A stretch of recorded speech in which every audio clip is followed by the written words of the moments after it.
I think you've been exposed to the idea of a function at some point in your mathematical career. But what I want to do in this video is explain it a little bit more formally than you might be used to, and then relate it to some of the concepts of vectors and linear algebra that we've seen so far. So a function literally is, so I'll write it like this. A function really is just a relation between the members of one set and the members of the other set. So let's say I have some set x. And for every set x, I'm going to relate or associate, for every member of that set x, I'm going to relate that member to, or associate that member with another member of a set y. So if I imagine that that is my set x, and that this is my set y, right there, and y doesn't have to be smaller. That's just the way I drew it.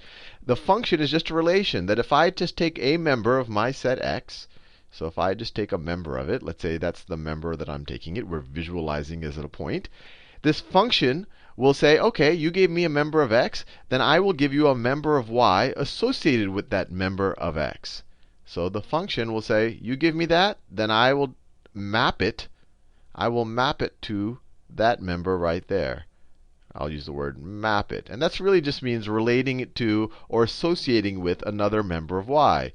And if you give me some other point right here, I'll relate it to another member of y. I'll relate it to another member of y right there. I might even relate it to the same member of y. And so this notation just says this is a mapping from one set x, and I'm speaking in very general terms, to another set y. And so you're probably saying, hey, Sal, this is very abstract. How does this relate to the functions that I've seen in the past? Well, let me just write down a function you've probably seen a lot in the past. You've seen people write, or you've dealt with f of x is equal to x squared. How would we write this in this notation? Well, this is a function, assuming that it's kind of the traditional way that you see it. This function, and actually let me just write it with the f. I was going to write it with the g of x, just so that this doesn't always have to be an f, but I think you get that idea. In this case, f is a mapping from real numbers, right? The real numbers are everything that I can put in here. And actually, this is part of the function definition. I could constrain this to just be integers, or just be even numbers, or just be even integers.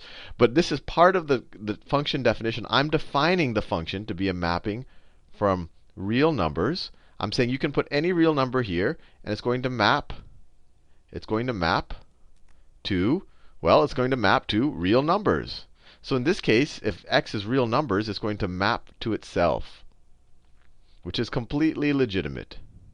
So if this is the real numbers, and obviously the real numbers would go off in every direction forever, but if this is the real numbers, this function mapping is just taking every point with f and mapping it to another point, or every point in R and mapping it to another point in R. It's taking every point and associating with it its perfect square.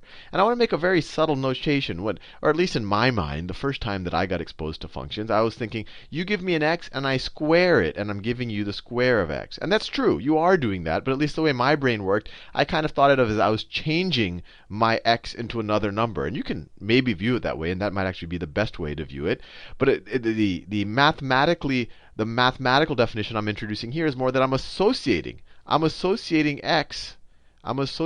x with x squared. And this is actually another way, this is another function notation of writing this exact same thing. These two statements right here, this statement and this statement, are identical. This statement you've probably never seen before, but I kind of like it because it kind of shows the mapping or the association more. While this association, I kind of think that, look, you're putting an x into a little, meat grinder or some machine that's going to ground up the x or square the x or do whatever it needs to do to the x. This notation to me implies the actual mapping. You give me an x, and then I'm going to associate another number in real numbers called x squared. So it's going to be just another point. And just as a little bit of terminology, and I think you've seen this terminology before, the set that you are mapping from is called a domain. And it's part of the function definition. I, as the function creator, have to tell you that, look, every valid input here has to be a set of real numbers. Now, the set that I'm mapping to, This is called the codomain. Codomain, which is, and I guess the obvious question that you're probably asking is, hey Sal, when I learned all of this function stuff in algebra 2 or whenever you first learned it, you're like, where did, we never use this codomain word, and actually I don't think it has a hyphen in it, but we never use that codomain word. We have this idea of range.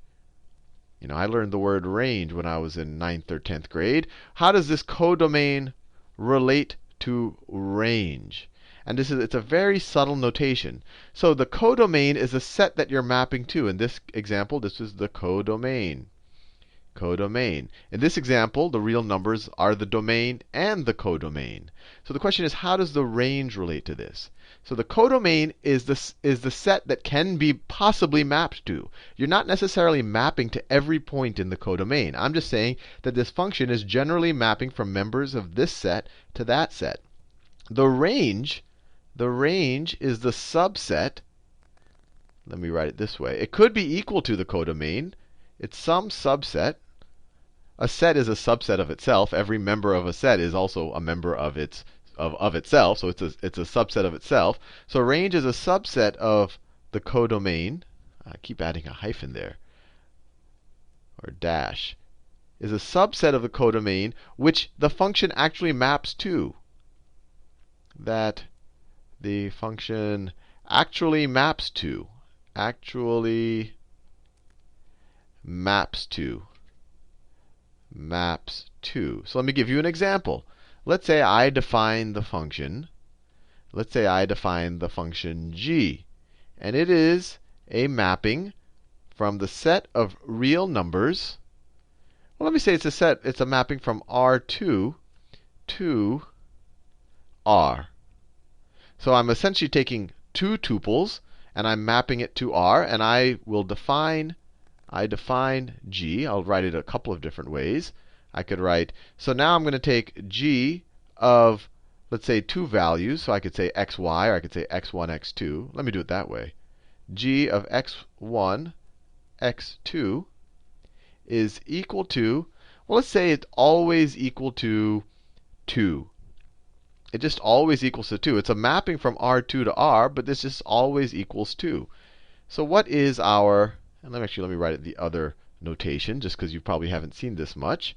But I could write g of, g maps any points x1 and x2 to the point 2. This makes the mapping a little bit clearer. But just to get the notation right, what is our domain? What is our domain? What's the real numbers? That was part of my function definition. I said we're mapping from R2. So my domain is R2. And I should actually make that with that little line there. Now what is my codomain? My codomain. Well, my codomain is the set that I am potentially mapping to, and it's part of the function definition. This, by definition, is the codomain. So my codomain is R. Now, what is the range of my function? What is the range? The range is the set of values that the function actually maps to. In this case, we always map to the value 2. So the range is actually just the value 2. And if we were to visualize this, R2 is actually, I wouldn't draw it as a blurb. I would draw it as the entire Cartesian space. But I'm just giving you kind of an abstract notion. That's R2. If I really had to draw R, I would draw it as some type of a number line. Actually, let me do it that way, just for fun. You don't normally see it written that way. But I could just draw R like that's R2. And I could just draw R as some straight line. So this is the set R. I could draw it like that as well. But let's just say it's a set R.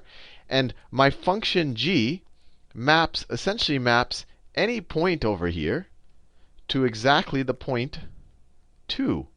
Right? 2 is just one little point in R. And my function g takes any point in R2, any coordinate, x, this is some point, this could be the point 3 minus 5, whatever it is, and it always maps it to the point 2 in R. So if I take that point, it maps it to the point 2.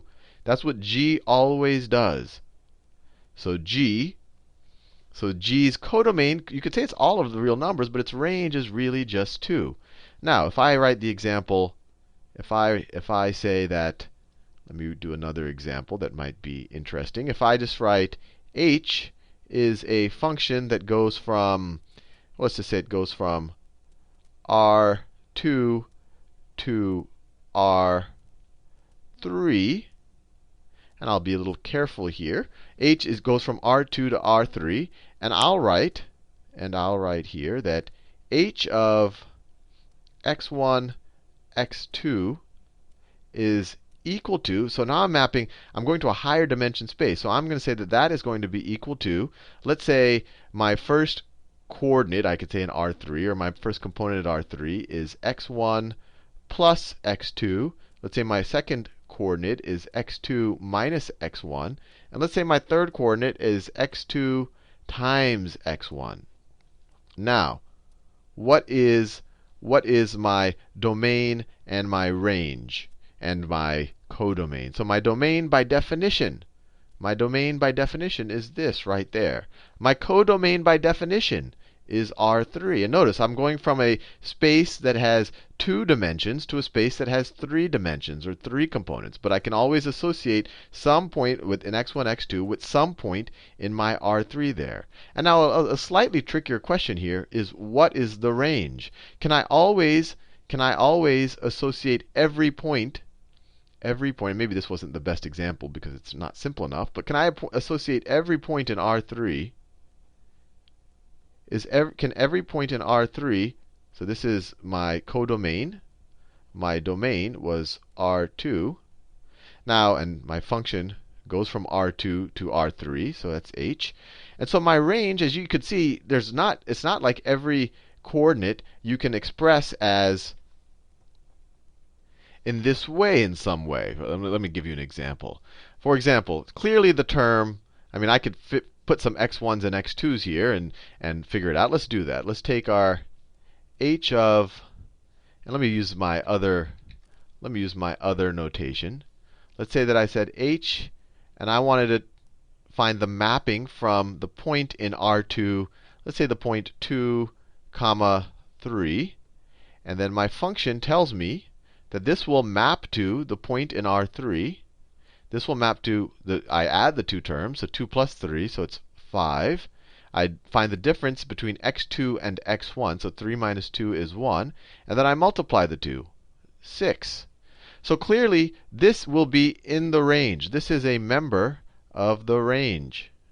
I shouldn't write like that. I should write it like this. The member of the range. So for example, the point 2, 3, which might be right there, will be mapped to the 3-dimensional point. It's kind of just drawn as a 2-dimensional blurb right there, but I think you get the idea. It would be mapped to the 3-dimensional point 5, 1, 6.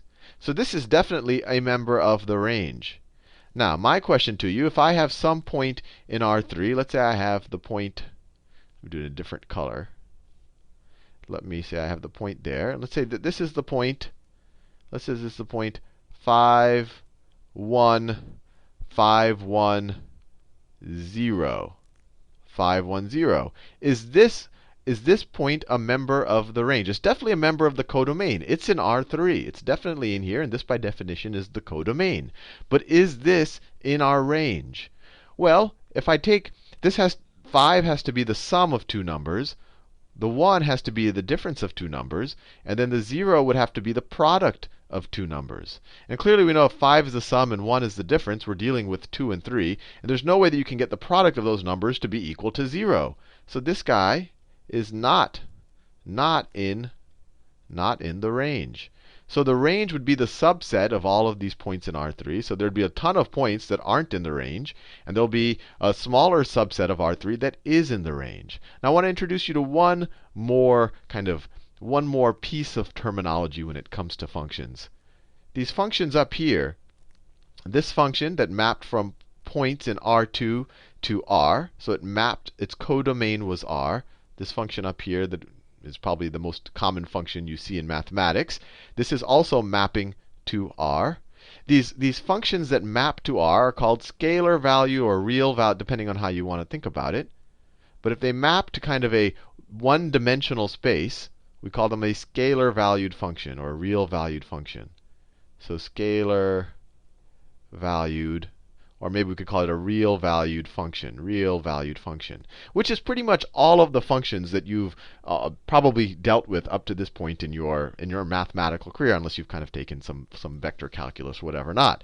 Now, the functions that map to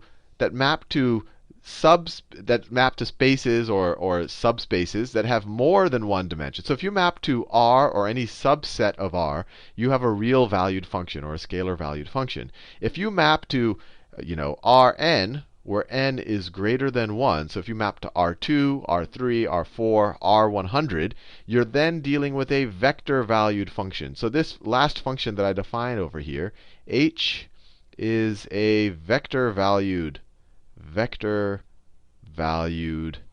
function. Anyway, I think you now have at least the mathematical notational tools to understand what I'm going to do in the rest of this playlist, and hopefully you found this reasonably useful.